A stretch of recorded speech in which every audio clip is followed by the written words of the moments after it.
Hey, Beyond UX Design podcast listeners, it's Femke here, and I would love to see you in my next course, Product Strategy for Designers. It's all about equipping you to have more influence and impact in your product design career. Thanks, Jeremy, for giving me a shout out on the episode, and hope you enjoy the rest of the show. Thanks, Femke. Cohort 6 starts on March 3rd, 2025, and seats are limited. Don't wait. Visit beyonduxdesign.com/strategy to learn more. All right, let's get into it.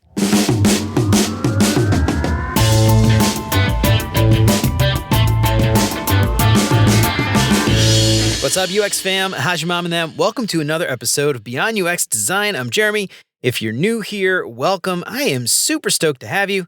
Have you picked up your copy of Beyond UX Design, Master Your Craft Beyond Pixels and Prototypes in paperback yet? Unlock the secrets of UX success and learn all the things I didn't teach you in school. Get free shipping on all orders over $30 and use the code LISTENER to get 10% off your entire order.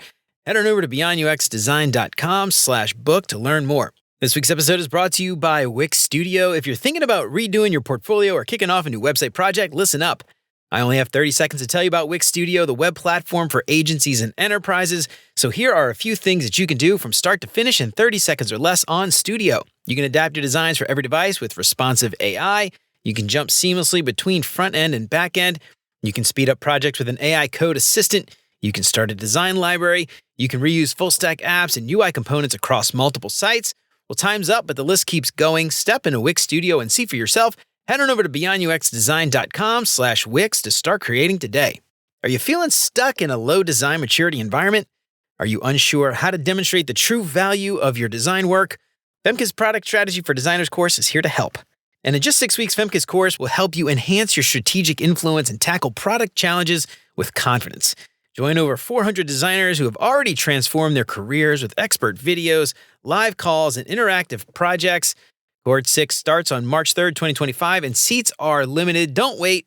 Visit beyonduxdesign.com/strategy to enroll today.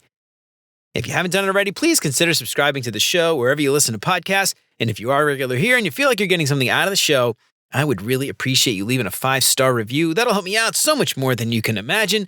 And as always, thanks so much to Chris, Siraquan, Stacy, Radu, Megan, Andrew, John, Mark, Kevin, Jason, Michelle, Marty, Tino, and Adina for their support.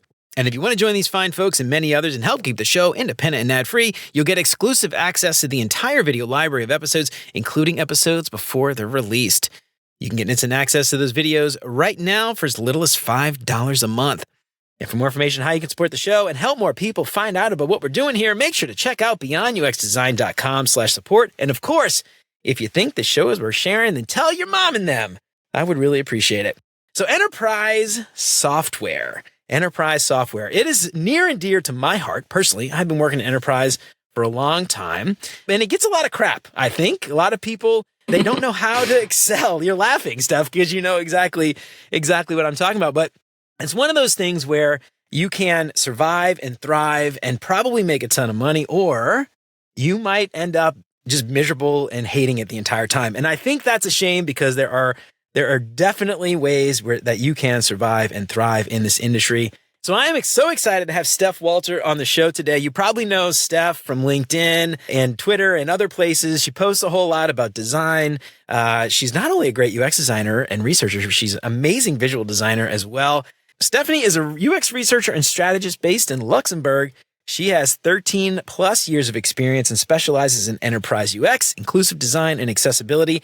She teaches, speaks, and writes about design, UX research, accessibility, cognitive biases, design, dev, relationship, among many other things. She enjoys good tea, bike rides, and drawing illustrations, and also amazing stickers, by the way. I got to compliment your stickers. I love your stickers. Her Dungeons & Dragons alignment is chaotic neutral, and she is better at keeping her teammates alive in video games than her plants. But she tries. Don't hesitate to reach out to her for questions about research and design. Stef, welcome to Beyond UX Design.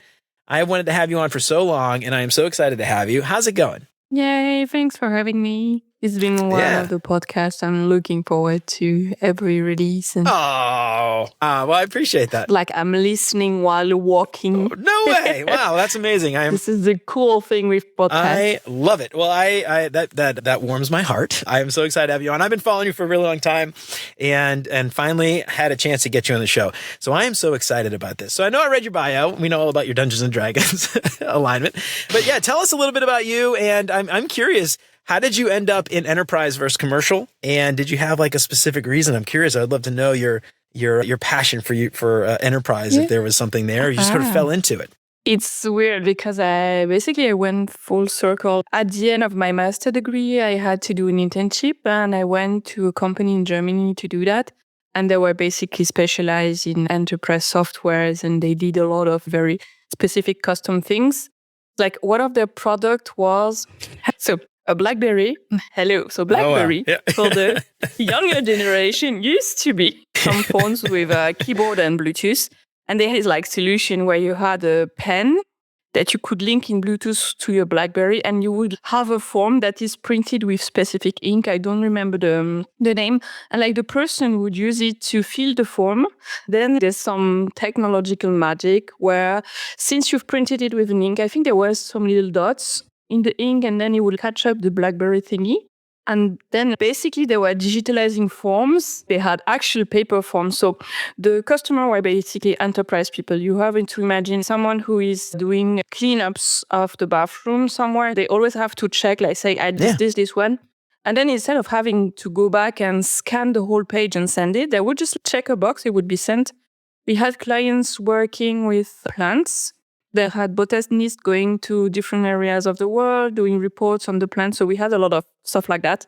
So that was basically my internship with a company who did that. That's cool. Yeah. Yeah. And then iOS happened. So I started doing a little bit of iOS design. And here again, like for enterprise-oriented stuff, like we had a native application for people who need to check bridge damage. So you have to imagine a person like dangling on a bridge with the whole equipment, like security and all of that. Yeah, tablet in their hand. So those were my users. So I started in enterprise. It was a lot of fun, like discovered so many different crafts, areas I didn't know nothing about. And then I went back to France. I worked for an agency. Then there we had like different clients. Like we had e-commerce client blogs, some institution in France, stuff like that. So I was like doing a little bit less enterprise. And then I came to Luxembourg to work, basically. So I was working for the university for a couple of months. And then I went back to the private sector. And in the private sector, I mostly worked for the automotive industry without having a driving license, which is very, very fun. It's like, I know nothing about cars, but... I guess in Europe, you don't really need it as much, I guess. It's like you do in the States. Especially in Luxembourg. Yeah. But we did a lot of things around customer support. We went to car dealerships to understand how people would use our native application that was here so that they could take the pictures of the car when the car arrived. To double check there's no damage. Because some people really like to bring the car to the repair and then pretend the scratch was already there. Humans. With humans, exactly. We had a lot of projects around the automotive industry, from this kind of stuff to like things where you can bring your cars outside of opening hours. And then they work with a company to have little locker box. And I've seen the most amazing UIs where the people were like, they stopped maintaining this software, but we need to plug your thing on top of this software. So what we'll do is we will repurpose one of the checkbox that says bleep, and we will tell the users, this should say bloop, but we cannot change it. Okay? Customer experience. Yeah, exactly. So, do we have a choice? Not really, because the company doesn't maintain the software, so we have no one to change bleep to bloop. Fine. So there was a lot of really, really fun experience working with automotive industry. I did other things for them. Like I worked for a health tech company on, what was it? Complicated thingy where you had bandage that you put on your arm for specific things when you need to drain lymph from the arm. If you have like breast cancer or something like that. Okay, right. So it's like connected device, very specific again. So this is not enterprise, that much more like health tech. And then I went back to working for a bank because why not? travel industry. Then I came back to enterprise highest level, which is now I'm working for the European Investment Bank on designing tools internally. So my users are technically my colleagues. Right. Which is, I think, one of the very, very specific things if you work for enterprise UX, but like with the inside a company, which is, my users are my colleagues, actually. So they have some sort of expectation. And we're working on, so I'm working on the IT side, but we are basically like designing tools and developing tools so that the people at the bank can do the bank thingy. So we have like lawyers, risk managements, project managers, of course, different types of operatives. So all of those people are on the business side. They are doing the real business of the bank. And we're just like IT department building tools to help them do their job. I think that's very specific because before that, like the automotive thingy, we're not working inside directly the company. We were selling a tool as software as a service to them, like doing specific project, tailoring the tools to their needs. So I think there's two kind of ways to work in enterprise UX. Either you work for a software, and this software gets sold to different companies as software as a service, and then your end users will be in enterprise.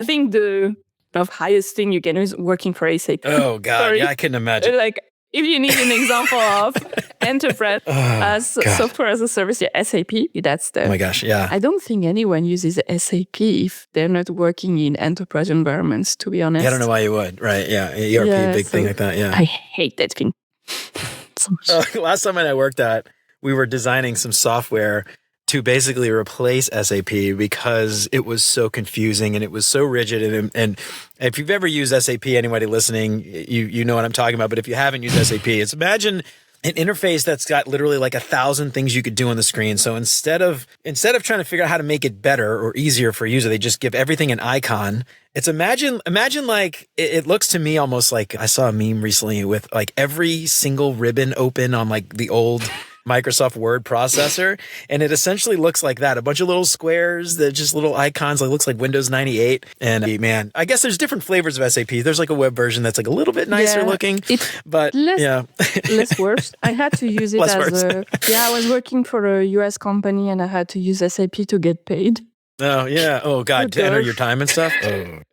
But I wanted to get paid. If you thought Workday was bad. Yeah, but I wanted to get paid, so I had to suffer through the whole thing. But yeah, I had to use it. You got to use it. Yeah, that's funny. Well, so you've got a ton of experience and working in commercial and then also enterprise. You mentioned an interesting distinction. This is something I actually had Sally Carson on not long ago, and we talked about what is enterprise, and we kind of tried to define it. And it's interesting because enterprise can be seen as software you do for work, and then enterprise can also be seen as, big giant internal IT teams that have 1,000-person orgs essentially that are building tools. Could be internal, could be external, but you've got these sort of definitions, kind of interesting nuances. And when people say enterprise, they kind of mean different things. So I like the definition though of software for work, because that's kind of how the definition I always use. Yes, you can have big giant enterprise orgs, but for me, enterprise software always meant I'm designing something for someone to use for work. And that could be B2B. It could be I'm a company selling software for someone like a SaaS, like you mentioned,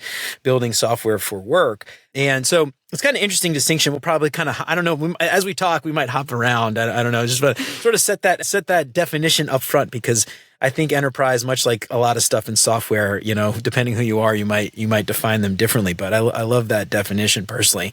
So you've worked in commercial and you've worked in enterprise.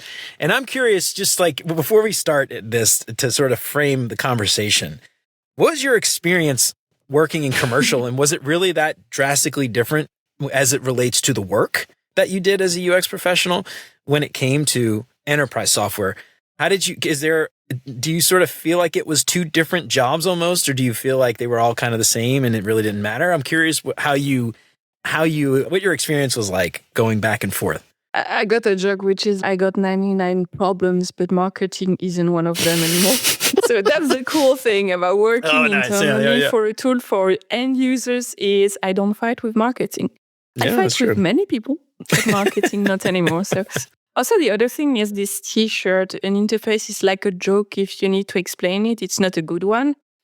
For me, it's very poor metaphor, I think, because in a lot of areas, you actually need to explain the interface. I cannot put something in my portfolio and just say, yeah, it's self-explanatory because you do not know the business of my clients. You might need to have a background, and it doesn't mean it's a bad interface. It just means that, yeah, it's a specific interface made for people to work with that kind of share a common knowledge of the business, but it's the same for every enterprise interface. If you're doing something for an hospital, for instance, to, I don't know, like doctors, a dashboard for doctor and patients, things like that. There's a lot of things that if you know nothing about patient health, you will not understand it. And it's perfectly fine. And it's the same for me. I have these very complex interfaces. When you look at them, you might say, what the hell is going on in there? It's like, yeah, because we have a very specific business at the bank. And if you work in finance, you might understand some of that because you can bring this kind of background from your finance enterprise of mental model. But then you have like, how do we work at that specific bank with processes and all of those like very specific vocabulary that I had to learn when I arrived, because they're using very specific words that have different meaning, even in the finance kind of area.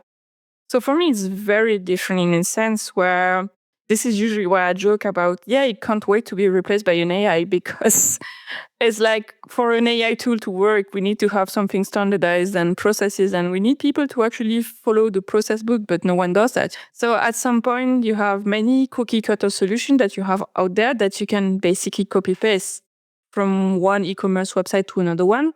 Enterprise, it's way more complex because you need to become a master of the business. You need to be a master of the politics also around it. You need to understand why some things happen, some might not. If you are arriving in the company or old institution, which often happens because, let's face it, enterprise often means that you have a lot of people and a lot of users. You're not doing like enterprise in a startup. Like the startup do not have the budget to develop internally the tool for their employees. So often the size of the company is going to be giant, which means you have a technical debt. And you're like, yeah, I would like to do that and that. And yeah, but we need to interface with this thing and this thing. I had that a lot also when working with travel in the industry, to be honest, because the technical debt in this industry is gigantic. Like I understand why it's so complex and why like all the tickets, like some people redesign the tickets. I do not understand the paper tickets. Yeah, I understand why, because this thing needs to work a very old school machine because technical debt. The same in enterprise. You have this, especially if you work internally, you will usually arrive in a place where you have all of those like constraints. And of course, they want the new shiny tools and all of that, but you need to kind of balance all of those technical constraints that exist with what you want to bring to the users. And very, I think, more challenging than, okay, let's do an e-commerce website, start from scratch and design Right. I don't know what we have, Magento, whatever, latest technologies, trendy. So for me, there's a lot of things, which means that you might not be able to design something in the first weeks. Because when you arrive in such an environment, you have to gather, because no one is going to give you the information. So when I'm saying gather, you need to hunt down tons of information about the business, about the state of the art. So if you arrive on a new project, e-commerce, web, blog, something like that, you need to understand the business. But like in enterprise, you really need to. It takes way more time, I think, to be kind of ready, I would say, as a designer. Yeah, well, it's interesting you mentioned this kind of in passing, and there's this sort of distinction, obviously, between building enterprise software that a company will sell, which ends up being more like commercial software in that you don't have access often to those users or direct access. But internal tools, I think you mentioned this. I can't remember if it was just now or if it was when we were talking before.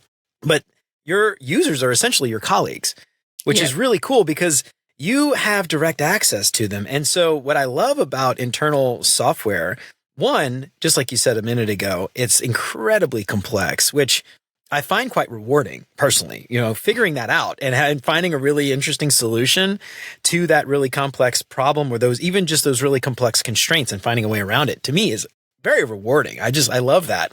But, not to like say, designing e-commerce isn't rewarding or something. I hate to negate what someone else is doing. But for me, I really love that. But the cool thing, I think this is the really cool thing about enterprise internal tools, is direct access to those users. So like for me, I got to go to the shops. Like I used to work for GE Aerospace, so I got to go to component repair shops. I got to see people work. I got to like shadow them. And, a lot of times researchers will talk about ethnography and stuff, and it's very different doing ethnography, I think, commercially or for commercial software than it is to do ethnography when you actually, you can show up in the morning when the shift starts and shadow them all day and get lunch with them and talk to them and like, kind of like get to know these people really well.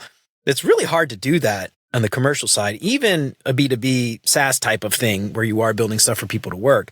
But for me, I just love that. And it was so interesting. I don't know. I don't know if you've got like any anecdotes or some interesting things there, but I just love that. Like that was just one of my favorite parts of the job was getting to go on research trips and stuff, Kind of the same. I would say we had to fight at the beginning, to be honest, to get access to the users because there was, and I think it's common for a lot of school institutions, things like that, or even like banks where they were like, yeah, but those users are busy, so you cannot go and bother them because you're redesigning this thing. Yeah, okay. Yeah. And if you start scratching, like they would volunteer, they are more than happy to talk to you. In my case, at least, they were super happy.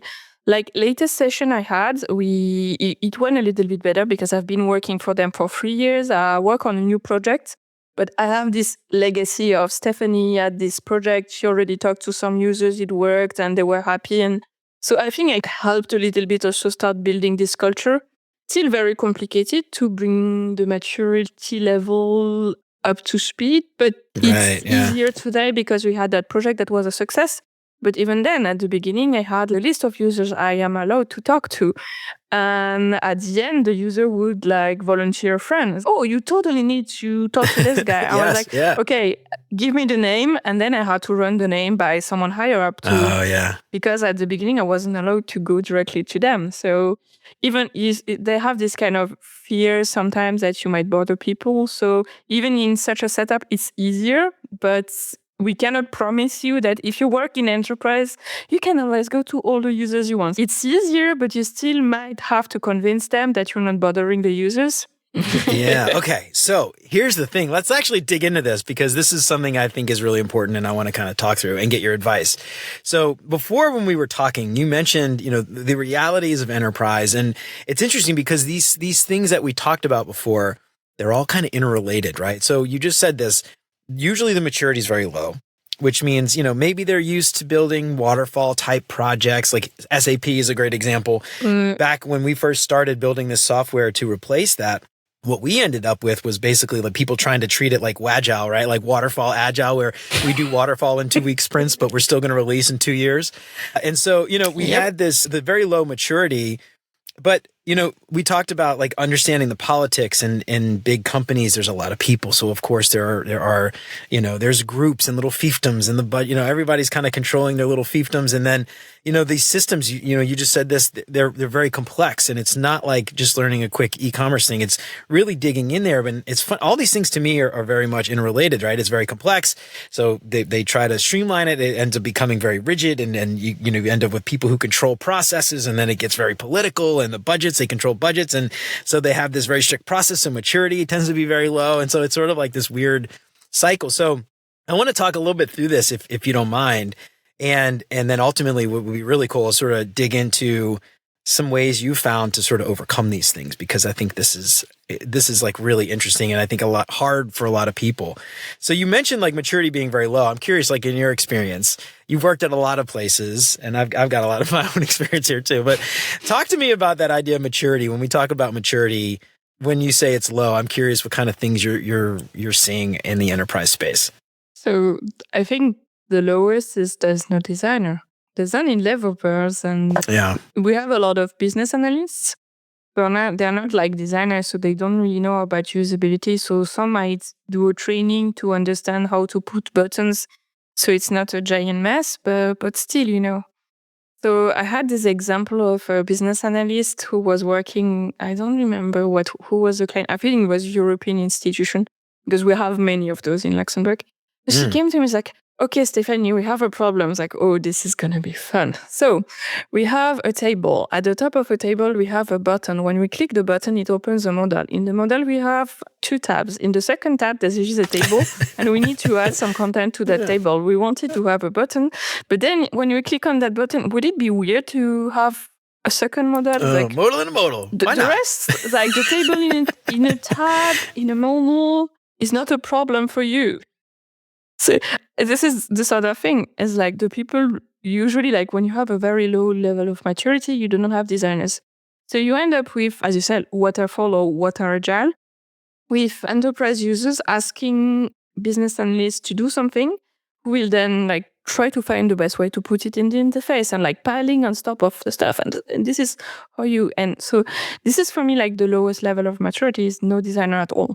Which also means also often a lot of turnaround, and then you have developers who have to take design decisions because they don't have anyone.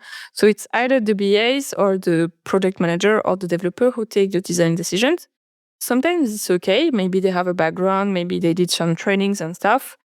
But also, like often they do not have like the bigger pictures. They will be like working on a ticket basis. So we have that, like the old tool you just grew. And when we migrated it, we had 400 pages. And we just like killed it with fire. We checked the analytics, which was server logs. And we said, okay, those top pages, we might have to migrate them. And then we were like, you know what? We will do user research and go to the users and migrate the things that they actually use and need. And at the end of the day, we do not touch the rest. And I think, honestly, we migrated 40% of the pages. Wow. No one complained. They didn't miss it. The whole pages vanished because those pages were duplicate content because the directorate was siloed in another one, and they didn't even know that their content was in the other page. They would just check their own little siloed. And this happened because it's the way it was working without a designer and with low maturity. You have a person who has something to one developer, another person to another one, and you have two developers to be putting the same information into different screens. And you end up with this gigantic thing. At some point, you say, okay, maybe we can just start with a content audit and see how much of the content is duplicated, because it also means that you need to maintain the thing. If you change calculation for something in that table and the table is duplicated, I hope the component is reused. But if two different developers develop it, there's a good chance that you might miss. Probably not, yeah. Yeah, that's like lowest level of maturity. Then they're like, oh, cool, a designer. Can you tell me what color the button should be? Can you make it pretty? Can you help me with my PowerPoint presentation? Yeah, you get that too, huh? Yeah, but I think it's nice because actually it opens a conversation. Yeah, so for me, usually I never say no to people. I always say, okay, I'm going to try to help you with the amount of time I have beside my actual projects. And then you try to explain to them, okay, here, this is what I can do with the little information that you have, that you can give me. But maybe next time you can come a little bit earlier in the process and we can like do mockups, or we can go even earlier and actually talk to the users and things like that. So I'm like, I think in every single job it was very low maturity. And often I was like, just like picking up as a visual designer, which is okay. It's not my job, but I do not care. I would use that as a Trojan horse to explain to them my actual job. Yeah, and I still have to do that whenever I have new people in the team, because the team grows and then you have analysts who thinks that my job is to make the stuff pretty. I'm like, I had conversation about change management where the person was like, but do we need to involve you in like the discussion on how do we collect user feedback and stuff? Yeah, this is literally part of my job. So yes, please. It would be great if you included me, please. It would be nice. Thank you.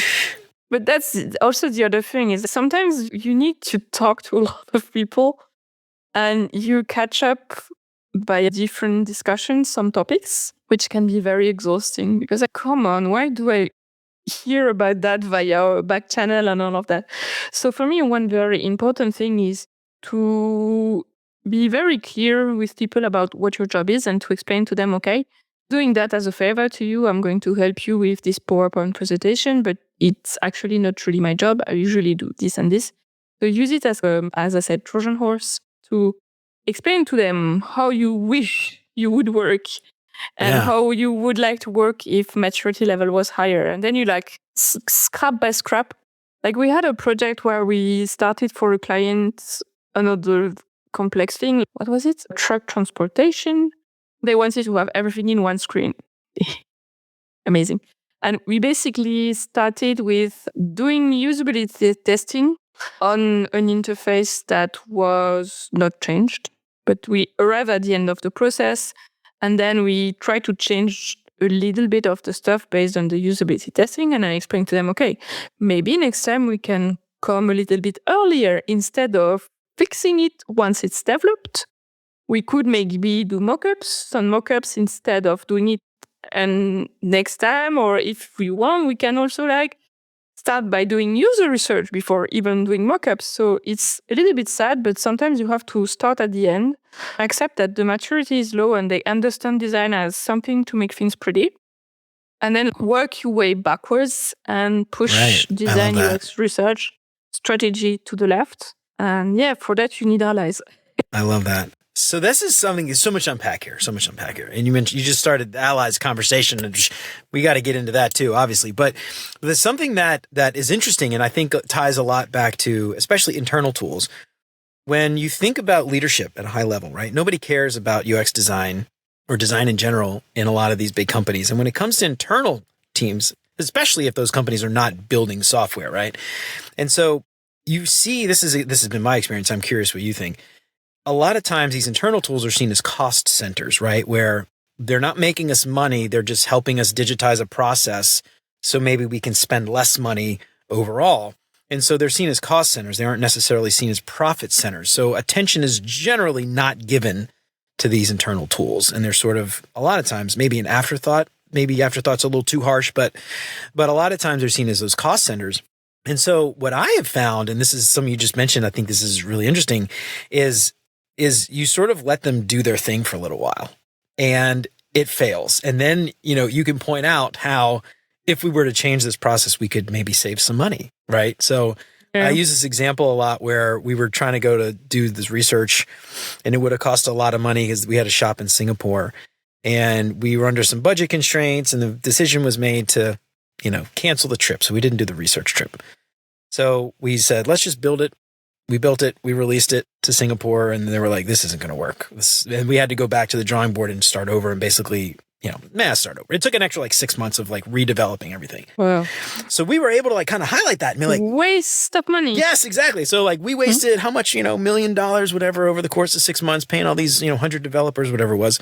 But we, instead of trying to fight against it, you just sort of let it go for a little while. And highlight the pain afterwards, because often if you come in and try to influence someone and they change their mind, they've never experienced the pain, and so they can't really associate it with that win because it's just well, whatever, and so I don't know, it's kind of interesting, but I love that you call that out as we're just playing ball for a little while. And I feel like it's one of those things too, where a lot of times someone will join a team in internal teams, software, big giant, we talk about politics, obviously, especially when you come in early, you're seen as an outsider, right? You don't understand the lingo. You haven't worked, it's funny because in a lot, where I worked before, people would introduce themselves in meetings. I've worked here for 25 years, blah, blah, blah. That was the thing everybody would say. It's their badge of honor. They wear it on their shoulder. Look how long I've worked at this company. And when you come in, you're yeah, I'm started last week, they're well, who are you? What do you know? You don't know anything about this company. You don't know anything about. So when you try to come in early and you this process is broken, it's wrong, we need to fix it and change it, you're not going to influence anybody because you're part of the out group, But if you work with them for 6 months or however long and start to feel the pain, you're part of the in group. And then if you can influence from the inside, you're much more likely to change that process over time. And so anyway, I don't know. It's just sort of one of those things. If you can experience it and then highlight, I mentioned the cost center, bringing it back around. I go off on tangents sometimes. Sorry.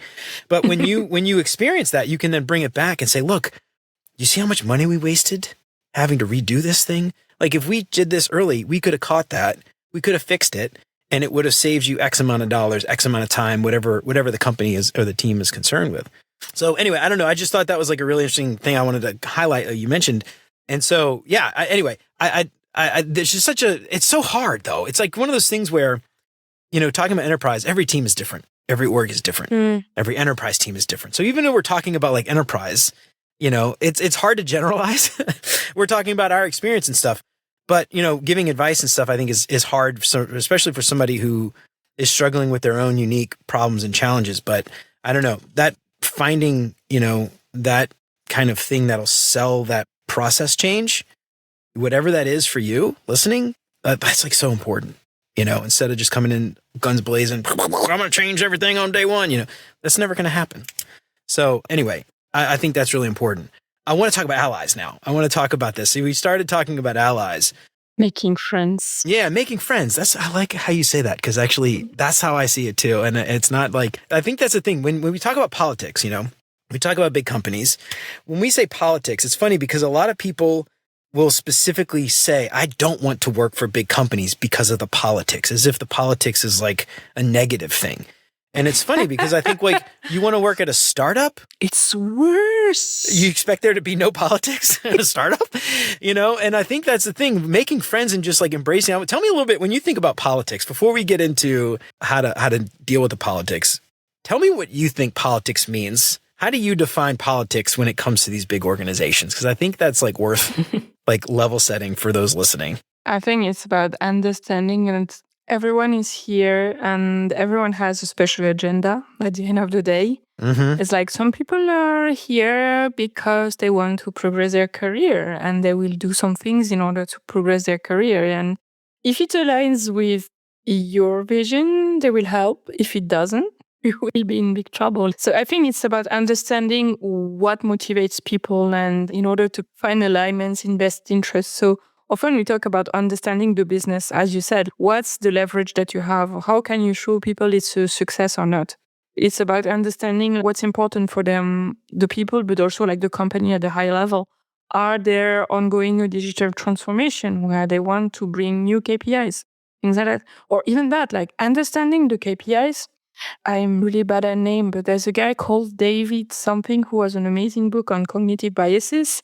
He has a lot of different examples in there. It used to be a book apart, but they closed shop. So I don't know if you can still find it. Yeah, he has this amazing book. And what I love is explaining cognitive biases, not only in terms of interface and using fear of missing out to sell more, blah, blah, blah, but also how it impacts stakeholders. And this is also like a big difference, I think, between enterprise and B2B, B2C. Commercial is, in commercial, you need a background in cognitive biases, but you might use them to motivate people to do things. In enterprise, you're using your knowledge in psychology and biases to motivate the people around you, like the stakeholders, the colleagues, to do things. I love that, yes. So I think it's very important. And if you do not understand this kind of fix, you basically like running into a wall. I have an example where, so on this project, we had this beta group, our first user group, and everything was running very smooth. We gave them the new interface. I think we migrated like 2 pages specifically for them. Like we were cuddling them, really. We went to them, we had so many conversations, like that page was tailored towards their needs and all of that. The whole information architecture of the old tool was crap. Issue is people got used to the crap. So when we cleaned up the mess, we were completely lost. And I had a good relationship with the PO, the PM, and the business analyst on the project. And everything was fine until one meeting where my colleague, the business analyst of the project, showed the screen. And one person complained that the new navigation wasn't working for them. Then we had this kind of bandwagon effect. And we had that in an email as well. No one was complaining until the big mouth of the group. We said something and everyone was like, oh yeah, no, me too. And like my colleague during that meeting, I think he was so depressed. At the end, they were just like, he felt like he was being attacked on the navigation. I was like, hold on a minute. We had one email where you had this person say, I have an issue with that, and everyone saying me too. And so group effect. And then this other meeting where no one was saying anything until that specific guy, which is the leader of the group anyway. So what we did is like we took people one by one or 2 by 2. And in 1 by 1 usability session, they were like, no, I don't really have an issue. There's one person who had an issue. And everyone out of solidarity was saying, yeah, it's a little bit now. When we like break out the group dynamics, and I think this is also part of politics, group dynamics. Yes. Understanding when you have a room full of people, if one person is the alpha leader, because it happens. Yeah, they're all going to look to them before they say anything. They're going to look. That's exactly that. So, of course. For me, when we say politics, like people often think, okay, do you vote left or right? This is not politics. Like politics in enterprise, we do not care about that. we care about group dynamics. We care about what are the KPIs, what is going to motivate people. Are they motivated because they get a bonus at the end of the year? If they sign more contracts, they motivated by, I don't know, I have no KPIs in mind at the moment. But like, what motivates them? And how is it going to impact your project? Because at the end of the day, this is like all of those things where we think is very small detail will impact you. And sometimes you really wonder what happened here. Sometimes you are in a meeting and two people shout at each other or what? What did I miss?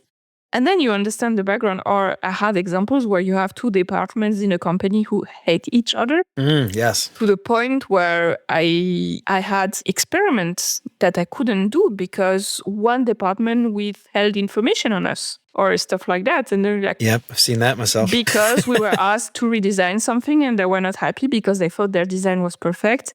And then us being asked to redesign the stuff was seen as, insulting to them or something. But all of a sudden, you do not have the background. You're like, what is happening here? So when I'm saying politics, I think it's a word, this is a little bit like higher level. But just to say, understand human interactions, understand expectations and how they work, and understand dynamics between like people, but also like groups of people. Sometimes the people in one-to-one are okay, but the group used to hate this one and I have been so silent. I've worked in company where it was 2 floors and the developers from the first floor and the second floor were able to be silent. As guys, there's stairs, elevator, you just need to talk. Well, it's interesting. I mean, but when we talk about, the way human brains work, that physical barrier is crazy how that actually will just mentally keep you from even thinking about the group. Just even if you're separated by a wall, if you don't share a break room anymore, if, you suddenly don't share a bathroom, a water cooler, the coffee machine are now separated and you never interact with those people, out of sight, out of mind, and it's interesting. And then you start thinking about Conway's law, where we start building software based on our org structure. And when those two groups of people don't talk anymore, suddenly you've got completely separate systems where the engineers here and the engineers over here never even thought to connect, back-end systems or APIs aren't set up to talk together or whatever it is. And then some stakeholders like, we need to merge these things together and blah, blah, blah. And they're like, well, we can't because nobody built this, 5 years ago to do this. And so it's going to be that much extra work.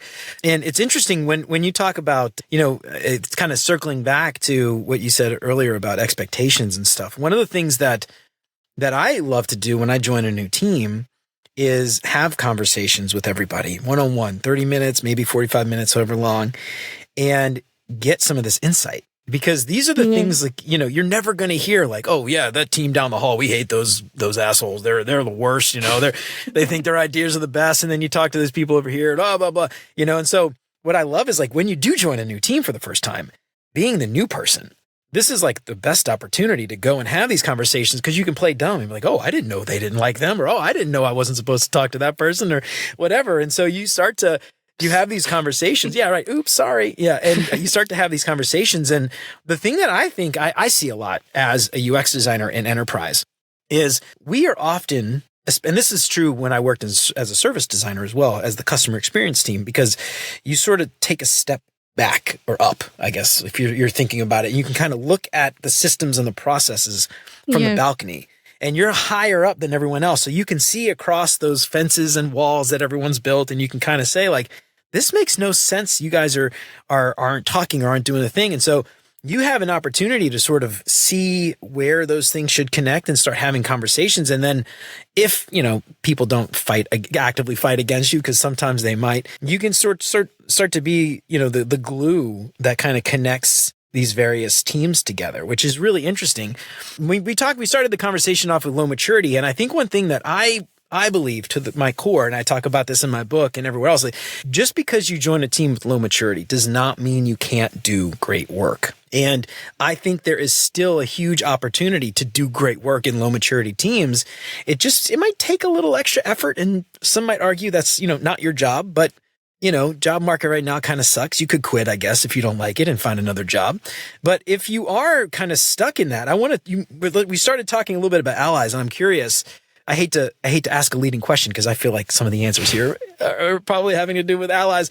But I'm curious, when you think about being stuck in these low maturity and dealing with all these things, I'm curious from your perspective, how does a designer go, or a UX professional, whether they're researchers or whatever, how do they go about trying to affect some change and improve how their teams work? I think, yeah, as you said, you need to talk to people. You need to first do an assessment. Otherwise, it's very hard to understand. Is that you need to understand basically how they're working. It might be depressing.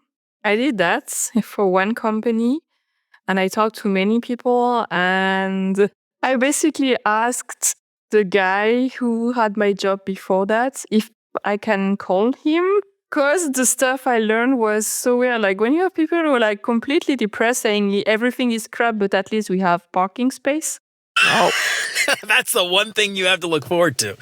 Yeah, wow, so I was like, honestly, I was depressed for 2 weeks. I was like, wow. So if it's very low maturity and it's a sinking ship, still be careful that you will end up being the new person where people can dump stuff on. It's super interesting, but how can I say that? Take care of yourself. Make sure you do not schedule too many things the days, because at some point, like listening to people, and also you're a new person, so they might see you as hope and they might hope you will be able to make sense of the stuff, as you said. Making allies is very important, but at the same time, when you're going to go to those people, have the conversation, all of that, make sure you preserve your energy as well. Otherwise, if you have many people who are quite unhappy at what moment, it might get a little bit depressing. So I hope a lot of people are happy in enterprise, but as I said, it happened to me where I arrived in an environment where it wasn't great at that moment. And I did, how can I say that? An audit of the design maturity. A couple of conversations were a little bit rough, but at least people were very honest with me. So that's also very cool. And yeah, like playing I didn't know about that. Like asking a question where you already know the answers. But that's usually a UX tip. Like even when you're doing user interview, you will ask genuine question, even if you know the answer, just because it's interesting to have people phrase it in their own ways or something. Yeah, absolutely. So I would say, yeah, go talk to the people. Start with the people who are close to you. So often as a designer, it might be developers, POs, PMs. And then once you start like gaining trust, you might be able to talk to higher level stakeholders. But do not expect to talk to super high level stakeholders on your first week or something. Sure, right. Yeah. Unless they are the one who hired you, and if they're your N+1, of course. I like to call that your grand boss. You got your boss, exactly. Your grand boss, and you got your great grand boss, your great great grand boss. I like that. So this is something I say all the time, and I believe this again to my core, is you cannot build great software without great relationships.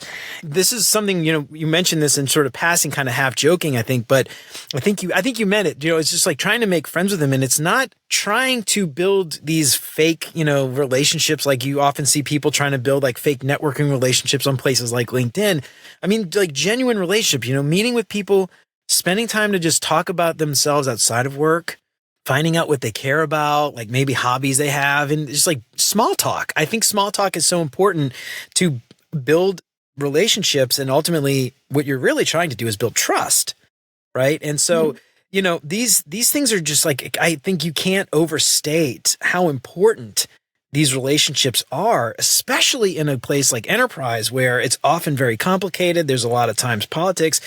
Tying this back to the idea of allies, when you think about giant systems, giant teams, giant orgs, there are going to be meetings that you are not involved in. There are going to be conversations that no one includes you. And if you don't have these allies and these people that are, on the same side as you, I hate to say sides like we're fighting, but like they believe in your worldview maybe, or your perspective, and they want to try to push that agenda, and you can work together to build, consensus. I don't know if consensus is the right word, but finding these allies, advocates even, people that are going to promote you. And this is important, not just for an agenda, but for your career, right? To get promotions and raises and stuff. So these things, I just cannot, I can't overstate the importance of allies and these people especially in these giant organizations. I don't know if you have anything to add to that, but I just love, I love that idea. And again, I just think it's so incredibly important I don't know. I just want to like shout it from the rooftops. Relationships. Yeah, and then when we say make friends, it doesn't mean like the kind of friend who will come and help you move out of your apartment. It's still like work friends, but at least build relationships. Also, food helps, obviously. This is how you get. It's a trap. But we always bring food whenever we have like workshops or like things that will demand a lot of brain power from users, things like that. We bring healthy snacks. We bring a variety, and people are just usually quite happy. And also like coffee machine. But that being said, like we basically the tool I worked on, we rebuilt it almost only remotely. And then, we had sociabilization moment. We have a lot of private jokes. Because we did a lot of like small meetings, but we also did one-to-one session where we took the time to talk to each other about things that are not necessarily work.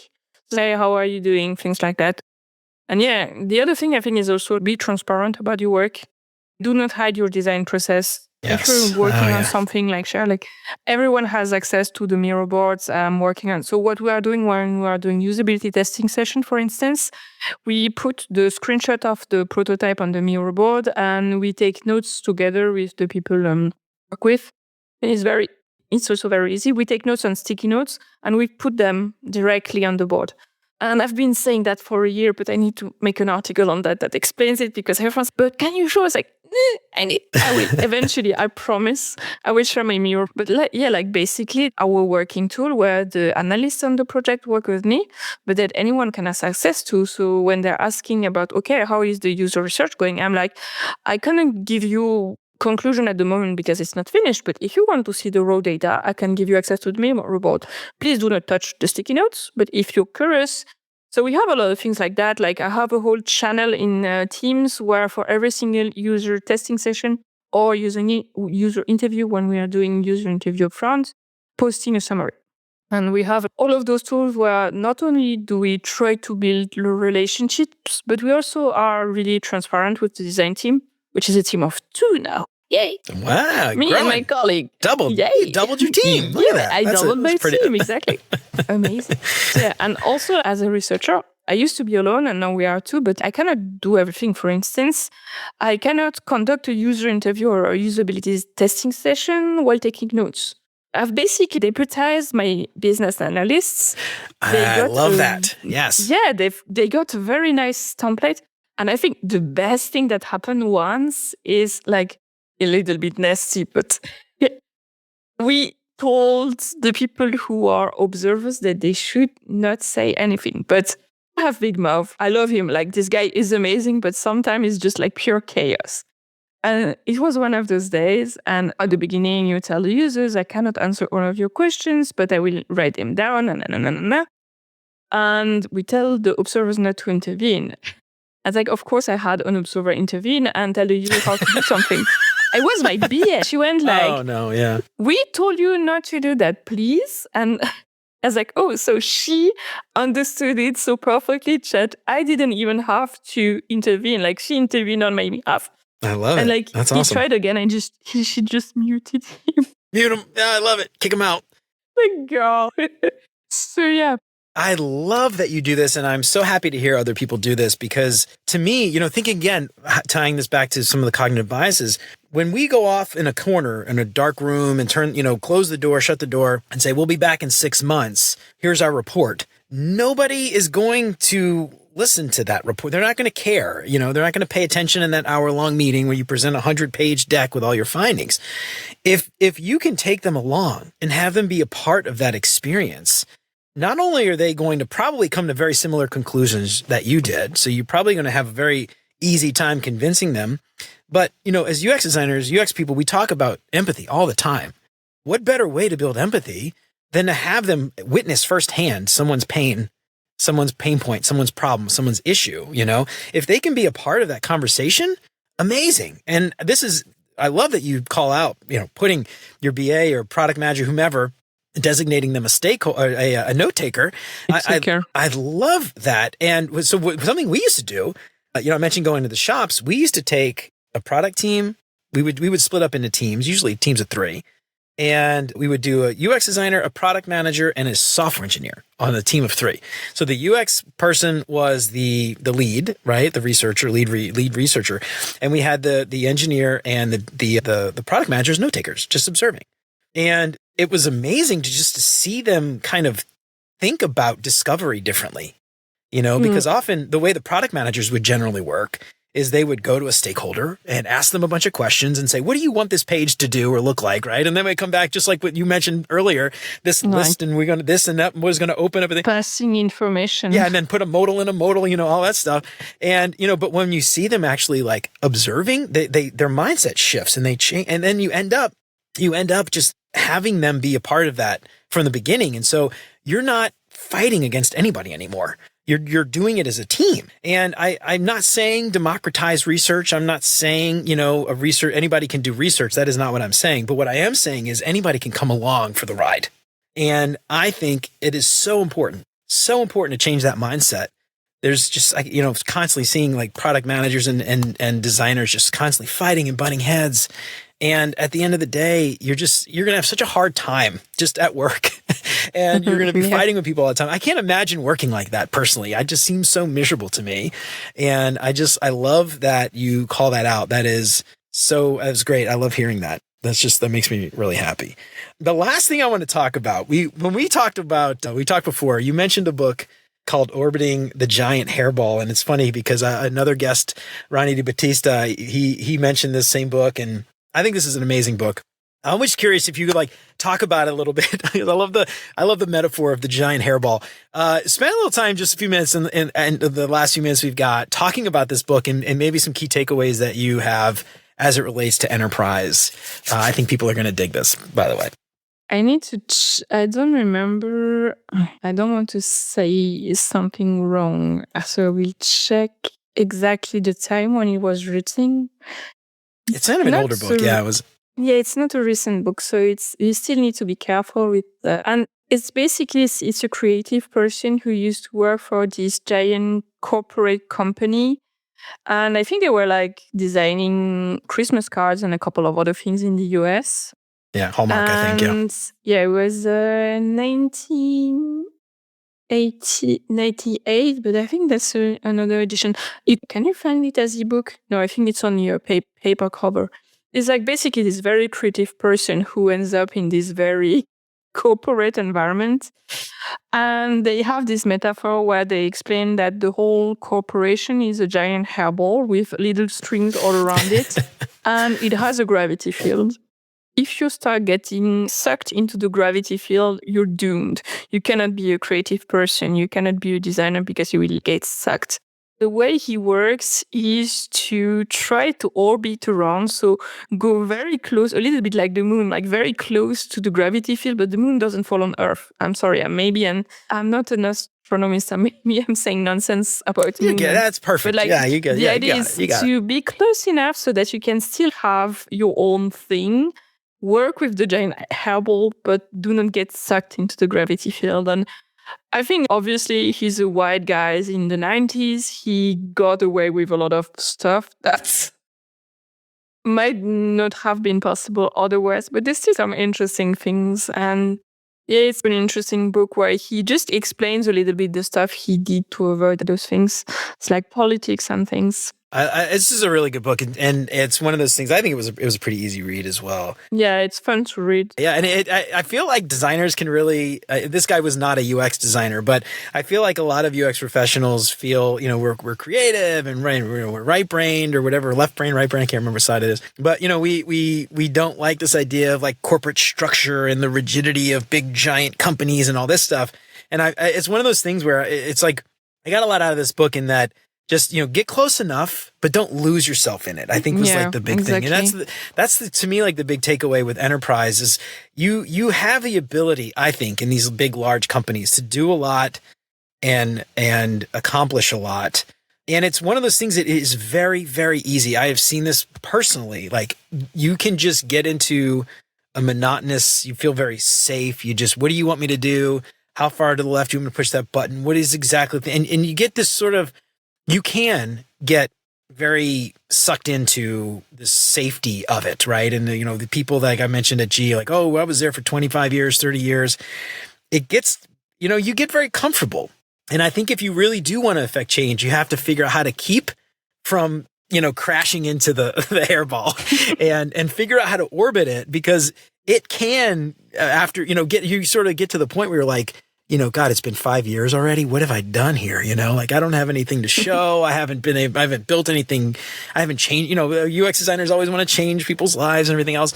I haven't solved any problems. So it's one of those things where I love this book, and I love that you called it out, because I think there's such a important metaphor there, orbiting the giant hairball. It would make an amazing sticker. I need to add that to my list of I love stickers it. at some point. Dude, I love it. I have a giant list of stuff I need to design.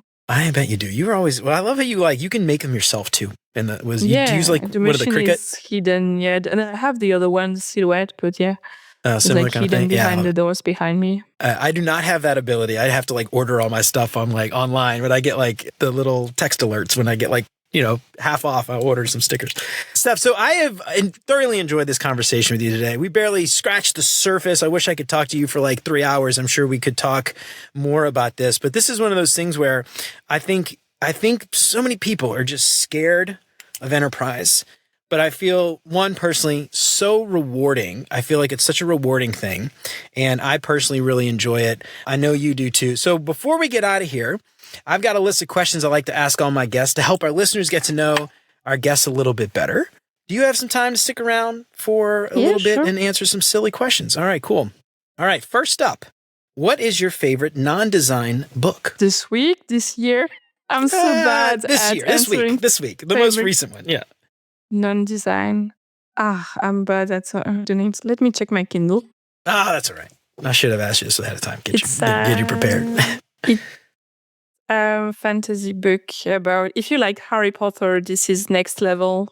A Deadly Education. 3 free books. Basically, they send students who got magical power into a school, and the school is supposed to protect them, because as soon as they have the magical powers, have things that try to eat them. So they have to spend 3 years in the school until they graduate. And graduation is like running through the hall with the magical thingy trying to eat them, because some entered in the school. Oh, that's really cool. Yeah, so it's dark fantasy. It's not that dark, honestly. When my friend was like, this is dark fantasy, I was expecting half of the cast to die. I said, no, it's okay. But it was very nice to read, actually. So it's called Deadly Education, and then there's 3 of them. Naomi, I think something like that. Novik. That would definitely make a good movie. Read the book, obviously. Read the book first, but that sounds like someone's just waiting to make a movie out of that book. I love it. All right. Next up, what is your favorite non-design podcast? It's a French one. There's a French one on that. It's trying to help you rethink the way you think.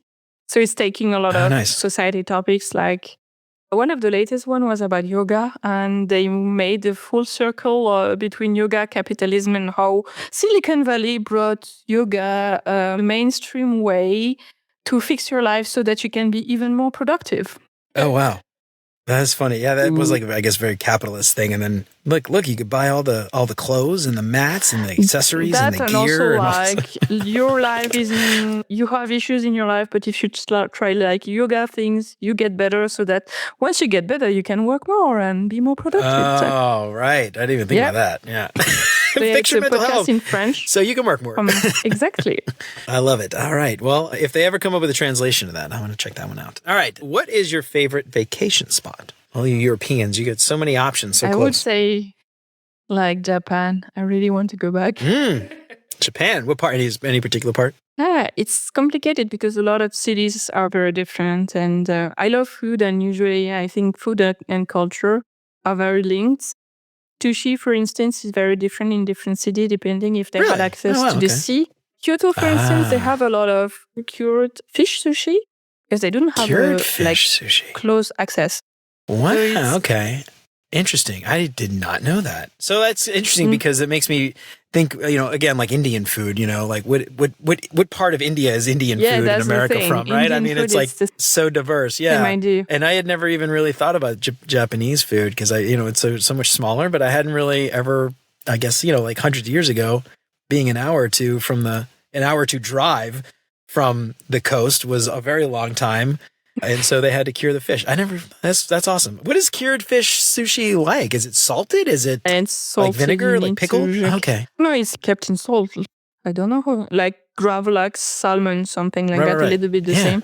Interesting. Wow. I have to try Very that. salty. Yeah. It's the cool thing about Japan too, with the big giant, city, hustle and bustle in the city. And then you have these sort of like I imagine villages in the mountains, very peaceful and quiet and slow, I've never been to Japan, but I just kind of imagine Even in that. the city, that's the stuff I really like in Tokyo is you have these big areas where you have like all the buses and all of that, but there's a lot of bike lanes and you walk a little bit and you end up in more residential areas, even in big neighborhoods that are very chill and so cute at night.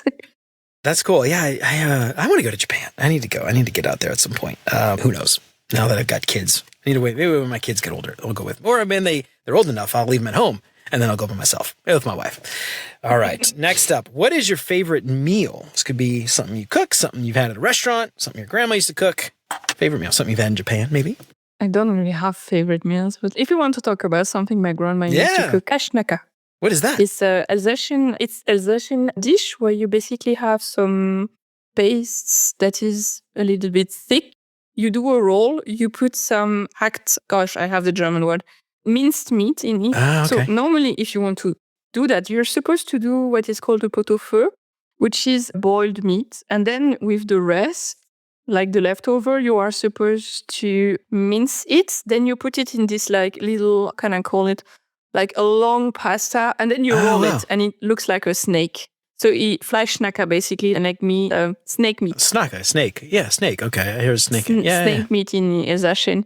And then you just grill them and serve them with a broth. So you grill the noodles? You grill the noodle and the meat together? You get like kind of a crispy... Oh, wow. Okay. Yeah, you have like giant pasta homemade. Yeah. And you just like roll it. I need to Google it. And then it looks like little snails with meat in the middle and you grill it and... Yeah, that's basically right on. I have never heard of that before. It's a long process. Yeah, it sounds like it. No, it's Alsatian specialty. Even in Alsace, it's very hard to find it. It's more like south of Alsace. So it's very local area. But every time I come back home, my mom is like, what do you want to eat? Like, why do you even ask? So, all right. You know what they want. My geography is not that good. Where is that? You said Alsatian? Where is that? Yeah. So you have France, and Alsace is like the part of France that is close to Germany that used to be German, French, German, depending on the war, the politics. Yep. Okay. Fascinating. So this is why the dialect we speak is close to German, actually. It's not French. Really? Well, you have a French accent, though, but is that just like, is that hiding something? Because you have a French accent? It's my second language. Okay. It's the language I've been spoken for most time, but like my native language is Alsatian, so more like German dialect. So is it like Frankish, like early Franks before they were French, like they were German? No, it's like German. Wow, okay.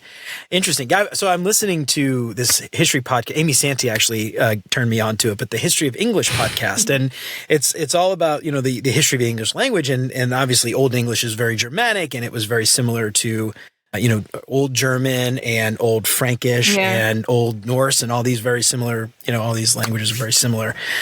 And English evolved over time, obviously be very different than German today. But it was interesting. I didn't know about a lot of the, Americans, we don't learn the history of Europe at all in school. And it was interesting talking about like the split between France and Germany. And it was just sort of like, they just decided one day, East German, West German, we're going to be French, we're going to be German. And, then the language obviously evolved to be different over time. But anyway, I don't know. It's fascinating stuff. I had never heard of that region before. I'm going to have to go Google that. Now you got me something. Now that's something I want to go check out. All right. Last question. What is your favorite design tool that is not Figma? Design, any kind of design? Yeah, it could be UX anything. design. Any Procreate. Do a little bit of animation, I think, but I'm not really good with animations. Okay. Yeah, I'm having so much fun with Procreate. Right on. I never used it. You AI, we will not train. We will not train any AI with the design of the people who are using our tool. So that's interesting because I use Illustrator. And they're big on AI now, and I never even thought to check and see if they were like scanning my files to use for that. I never even thought to check. I don't That's think so. I interesting. think they train their AI on the. So last time I checked, because one of my friends was using the Photoshop AI and someone like jumped at their bad and all of that. They were just having fun with some ghosts, but whatever. So I double checked. I was like, wait a minute, what did Photoshop train the model on? And last time I checked, they were saying they trained it on Adobe stock of Photoshop, Adobe stock. But the Oh, all the issue crap is that's on there. Okay. they didn't ban AI pictures from Adobe. Oh, So it's definitely they say training. we trained it on the stuff that people uploaded on Adobe stock. Yeah. But if someone uploaded some Midjourney or DALI created I think it's annoying, but here the ship has sailed. Like any model that you have today, even if it's ethical, as soon as they will train on something, there's a chance that the something already has some AI in it. So it's sad, but it's very hard to say we do an ethical model today because all the models are already poisoned by previous models and images that already were trained on stolen AI. So I don't know, double check the information, but last time I checked, It's like cat's out the bag. yeah, they said they were using stock photos. I think they bought Photolio a couple of years ago. I think they did. Yeah. Well, all right. But I don't think they train on your designs though. But Procreate doesn't, so that's good. All right. No, they now said I know. they want some. That's nice. They said they won't. We'll see how long that lasts. Depends how long it takes for those stakeholders and shareholders to get their teeth in them. All right, Steph. So this has been an amazing conversation. We've been talking for a little while now. I was so excited to have you on the show, and I feel like we could have had this conversation go for much longer. Sorry we had to cut it so short. Before we get out of here, though, I want to make sure you give yourself a plug. Let everybody know where they can find you and subscribe to your newsletter and get some of your stuff on your shop and all that stuff. StephanieWalter.design is the easiest place. You have all my social media at the bottom next to the contact form. And yeah, I have a shop with UX design templates, also workshops on carbon cognitive biases and some templates. I forgot about those. Yeah. Cheat sheets for accessibility, making design more accessible. And I should have templates on usability testing by the end of the year, I hope, and stickers. Stickers. I love the stickers. Yeah, I totally forgot about stickers. Is important. Yeah, gotta decorate that laptop. Yeah, I totally forgot about your cognitive bias cards and your workshop. You have like a workshop to go along with it to get how to get your team thinking about it and all that stuff. So awesome stuff. All right, Steph. Well, it's been absolutely amazing having you on. I really enjoyed our conversation today. Thank you so much for coming on the show. Well, all right, y'all, that's it for Stephanie and me for today. I hope we helped to shed a little bit of light on enterprise software and how rewarding it can be. It's not all boring data grids and complicated dashboards. I really love it personally, and I find it incredibly rewarding. But what do you think? Have you had any experience with enterprise software? Do you feel the same as Steph and I do? Or have you tried it and completely hated it? Let me know what you think on LinkedIn or shoot me an email at hello@beyonduxdesign.com. I'd love to hear from you. If you like what you heard today, don't forget to subscribe wherever you listen to podcasts. And if you feel like you're getting something out of the show, I would love it if you left a 5-star review. That would help me out way more than you know. And if you know somebody who might find any of this stuff useful and wants you to tell them about it, that would be fantastic. Don't forget to check out the Beyond UX Design shop. Head on over to beyonduxdesign.com/shop to pick up some big, beautiful UX-themed art prints and digital downloads you can print yourself. Grab your paperback copy of Beyond UX Design, Master Your Craft, Beyond Pixels and Prototypes. Get free shipping on all orders over $30. And use the code LISTENER to get 10% off your entire order. Head on over to beyonduxdesign.com/shop to get your print on. Help keep the show independent and ad-free. Check out beyonduxdesign.com/support to find out how. You can join Chris, Siraquan, Stacy, Radu, Megan, Andrew, John, Mark, Kevin, Jason, Michelle, Marty, Tino, Adina, and many others and help keep the show independent and ad-free. And you'll get exclusive access to the entire video library of episodes, including episodes before they're even released. Get instant access to the video archives right now for as little as $5 a month. If you've been sitting on building your new website, Wix Studio can help get you there faster. Wix Studio is a powerful platform that lets you create and manage websites easily. With Wix Studio, you can quickly adapt designs for every device, reuse assets, and my favorite, export from Figma, and much more. Check out beyonduxdesign.com/Wix to start creating today. And in just 6 weeks, Femke's Product Strategy for Designers course will help you enhance your strategic influence and tackle product challenges with confidence. Join over 400 designers who have already transformed their careers with expert videos, live calls, and interactive projects. Cohort 6 starts on March 3rd. Seats are limited. Don't wait. Visit beyonduxdesign.com/strategy to enroll today.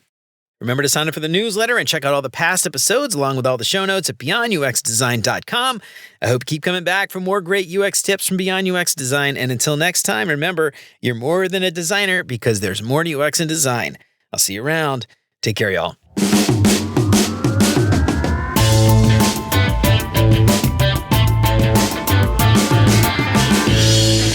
Sometimes you have to have a drink or something to talk about enterprise. You know, you got to be like, have some booze or something to talk about this stuff. Otherwise, you'll go crazy.